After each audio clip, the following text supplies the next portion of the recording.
लोकांचा संप झाला होता. आणि मग मुंबईला गाळा सार्वजनिक गाळा असतो तो वाढीच्या त्या गाळ्यात राहिला. आणि आता शिकायचं नाही, आता घरच्यांचं कर्ज फेडायचं असं म्हणून ते मुंबईला त्या ठिकाणी गेलो. इकडे किरकोळ किरकोळ नोकऱ्या करत राहिलो. आज मेडिकल स्टोअर मध्ये काम कर, नंतर वडील हातगाडा वाढत होते, त्यांचं म्हातारी कामगारांचा संप होता. मग वडिलांच्या बरोबर कधी कधी हातगाडा वाढायचं काम केलं. पट्ट लावून असं गळ्यात पट्ट अडकून मग पाठीमागं ढकलायचं, ते हातगाडा वाढायचं काम. मग एक 3-4 महिने वरलीला केलं. वरलीला एक छोटीशी कंपनी होती, तिथे गेलं.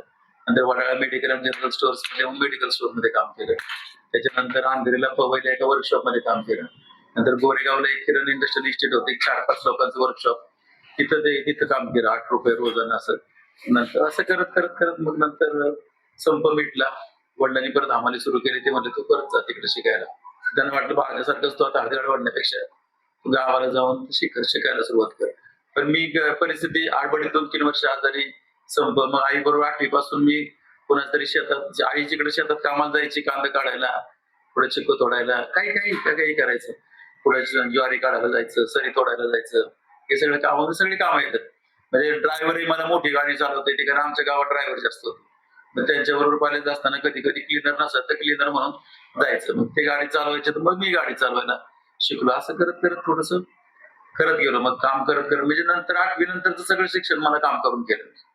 मग गोल्ड मेडल मिळाले, हे मिळाले, पण ते सगळे बाहेरूनच करत गेलो. मग आधी सुरुवातीला B.Com केलं, M.Com केलं, M.Phil केलं, B.Ed केलं, M.Ed केलं. नंतर पुन्हा M.A हिस्ट्री केलं, त्याचंही गोल्ड मेडल मिळालं. निंबाई पुरस्कार, यशवंतराव ह्या शंकरराव चव्हाणांचे जास्ती सत्कार, असं बरंच.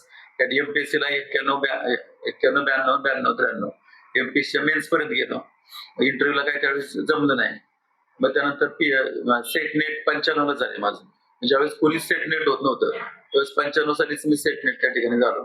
नंतर मग 2 PhD केली. एक इकॉनॉमिक्स मध्ये PhD केली, एक एज्युकेशन मध्ये PhD केली. 97ला असंच ते तिकीट मागायचं म्हणून पोरण सगळे दादांच्याकडे गेलो आम्ही. मी तर म्हणलं आपल्याला काय राजकारण जायचं नाही, करायचं नाही, ते करायचं नाही, सर्व राष्ट्रसेवा काम करायचं, क्रिकेट व्हॉलीबॉल खेळायचो. विद्यापीठाकडे नाही क्रिकेट त्यावेळेस खेळायचो. मग ते 97ला तिकीट मिळालं, वर्गणी गोळा केली, जिल्हा परिषद सदस्य झालो. मग त्यानंतर 2007ला साहेबांनी दादांनी डायरेक्टर केलं, लगेच का चेअरमन केलं ते मला कळलं. 9ला चेअरमन झालो. 9लाच लगेच विधानसभेत तिकीट मिळालं. मग त्यावेळेस मग थोडस काँग्रेस पक्षाकडनं बंडखोरी झाली. म्हणजे काही कारण घडली, समजा त्या काही कारणाला काही कारण सांगण्यात अर्थ नसतो. त्यावेळेस 2 नंबरची मतं पडली. त्यावेळेस 2 नंबरला आलो. नंतर मग चेअरमन हे ते करत करत करत आतापर्यंत करतोय. पहिले तुम्ही नॉन ग्रँडला सर्व्हिस केली. जेजुरी कॉलेज आधी कोलते साहेबांच्याच कॉलेजवर 4 वर्ष होतो. त्यावेळेस 1000 रुपये पगार होता. नंतर शारदा नगरला गेलो गोल्ड मेडल आल्यानंतर. ते सुरुवातीला नॉन ग्रँड होतं. त्यानंतर 95 ते 2007 पर्यंत मी नामांकित केलं जवळ. आणि सुरुवातीचे 3 वर्ष म्हणजे जवळजवळ 14 वर्ष मी नामांकित केलं. 97ला SP कॉलेज शिप्रमंडळीकडे गेलो. म्हणजे अजूनही तिथंच काम करतोय पुण्यात. आता शिप्रमंडळीच्या कॉलेजवरच मी आता प्राध्यापक म्हणून काम करतोय. आताही करतोय. Tilak college of education SP मंडळीमध्ये ओपनची पोस्ट होती. तिथं सगळे प्राध्यापक बाकीचे 3 विषय शिकवतात. आताही मी तिथं 5 विषय शिकवतो. आणि मी इकडे राष्ट्रवादीचं काम करतोय. कॉलेज BJPचं तसं. BJPचं काय, पण त्यांनी कधी मला RSS पण त्यांनी कधीच मला त्रास नाही, काय नाही. मी विद्यापीठाच्या बऱ्याच कमिटी काम केली. बोर्ड ऑफ स्टडीला यायला त्याला पुस्तकं लिहिली 5-6 इकॉनॉमिक्स मध्ये वगैरे असं. गोल्ड मेडल एज्युकेशन मध्ये पण.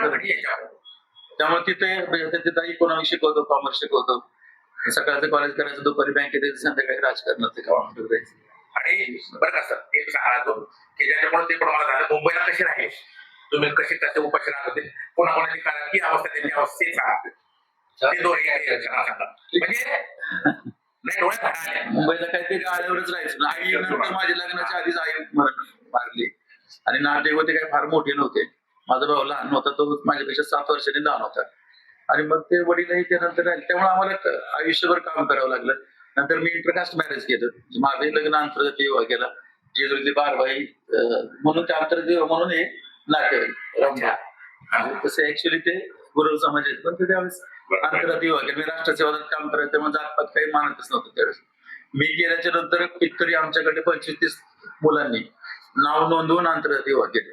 मी त्यांना घुरी पेपरला जाहिरात बघायची, कुठं जिथं आंतरजातीय विवाह करणारे चालेल तिकडे जायचे पत्ता बघून. असं म्हणून मेधा पाटकर वगैरे त्यांच्यावर आम्ही नर्मदा बचाव आंदोलनामध्ये काम केलं. राष्ट्रसेवेत भरपूर बरेच वर्ष त्या ठिकाणी काम केलं.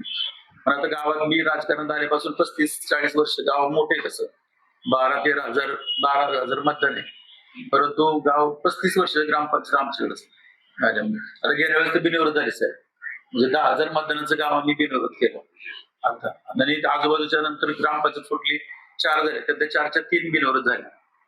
आता ही मुलगी जिल्हा परिषदेला ते सदस्य म्हणून निवडून आली 5,722 मत. मला विषय शिक्षक आहे, तिचंही एमपीएससी मध्ये सिलेक्शन झालं होतं सेंटॅक्स ऑफिसर म्हणून. ती प्रायमरी टीचर होती, त्यामुळे तिनं ते स्वीकारलं नाही. नंतर तिनं म्हणजे बाकीचं पीएचडी केलं त्यानं, तिचंही पीएचडी, तिचंही लेट सेट आहे. एकच मुलगी आहे मला, म्हणजे एकाच मुलीवरती साहेबांना एकच मुलगी आहे, पण एकाच मुलीवरती आम्ही थांबायचा निर्णय घेतला. तिला नंतर बीडीएस केलं, युपीएससी तयारी करत होती आणि आता साहेबांनी दादांनी कंपल्सरी ते उभं राहिलं. मी शेवटपर्यंत मला उभंच करायचं नाही म्हणत होतं दादांना, म्हणजे सगळ्या मिटिंगला मी सांगितलं मी काय उभं करायचं, तिची इच्छा नव्हती उभं राहायची. तिला म्हटलं दादा म्हणतो उभं राहायचं, म्हणजे मी काय राजकारण येणार नाही, तुमचं राजकारण पाहिजे, मला काय त्यात ओढू नका. दादा म्हणले अरे करू घे, आपल्याला जिल्हा परिषद कागद आली पाहिजे. शेवट दादांनी सांगितल्यानंतर उभे ते आले निवडून. ती बीडीएस झाली, ते प्रॅक्टिस करते, डेंटलची प्रॅक्टिसही करत होती ती. त्याचं प्रॅक्टिस चालू सायमल्टेनियसली ती आई एमपीएससी झाली म्हणून तिला एमपीएससी करायचं होतं. एमपीएससी युपीएससी तयारी आताही ती करत होती. आता उभं राहायच्या आधी सुद्धा त्याचा तो अभ्यास चालूच होता युपीएससीचा आणि एमपीएससीचा. आणि मी तर सिलेक्शन झालं होतं, पण प्रायमरी टीचर होते ते. आम्ही 3च माणसाचं कुटुंब, सीडीपीओ आणि सेंटर्स ऑफिसर. पहिल्याच प्रयत्नात ती झाली. मी म्हणलं आधी ती म्हणली काय करू, तर म्हणलं प्रिलिम तर होते मग बघू, म्हणलं मेन्स होते बघू, नंतर म्हणलं इंटरव्ह्यू होते, नंतर मग मेडिकलही झाले, सिलेक्शन झालं, नंतर ते वर्षभर एमपीएससीला वाट बघतात. तिला म्हणलं काय करायचं बघ, म्हणलं मी नाही म्हणतात तुला वाटेल एवढं एमपीएससीचं सिलेक्शन झालं तुम्ही नाही म्हणताय, जा म्हणलं उद्या बाद झाले तर तुम्ही म्हणतात तुम्ही जा म्हणत, त्यापेक्षा तुला काय निर्णय घ्यायचं ते घे. 3 माणसाचं कुटुंब त्यावेळेस मला वाटतं प्राजक्त 6वी-7वीला काहीतरी असेल. मग ती म्हणली प्राथमिक जिल्हा परिषद शिक्षक आहे ती, आई मला पगार चांगला म्हणले, मी ट्रेनिंगला गेलो तर तुम्हाला मेस लावा लागेल वगैरे काय काय तिच्या डोक्यात असं आलं. पण आम्ही राजस्थान मी काय अडवलेलं नव्हतं, तिचं तिनंच निर्णय घेतला म्हणजे न स्वीकारायचा.